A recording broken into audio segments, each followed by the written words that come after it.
যে একটা ঘুরো না কি হয়, ঘুরলে কি হয় বলবো আমি আমার ভিডিও করি। হ্যালো গাইস, আসসালামু আলাইকুম। এই যে আমার দিদিভাই পান্ডা বসে শিশু ভারতী স্কুলে পড়ে, তাই আমি একটা ভিডিও বানালাম। এই দেখেন বাচ্চাদের ছুটি হচ্ছে, সব বাচ্চারা বাড়ি যাচ্ছে, সব বাচ্চারা সব বাড়ি যাচ্ছে। পান্ডা বসে শিশু ভারতী স্কুল, তাই আমি একটা ব্লগ বানালাম। সব বাচ্চারা যাচ্ছে, এই যে দেখুন।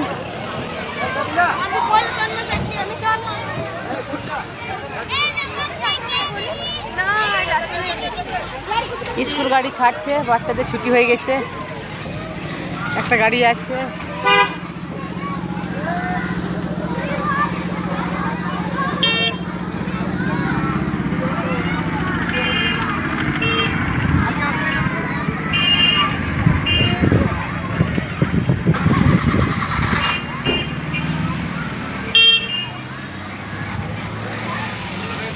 আমি আবার পরের ভিডিওতে আসবো। পান্ডা বসে শিশু ভারতী স্কুল।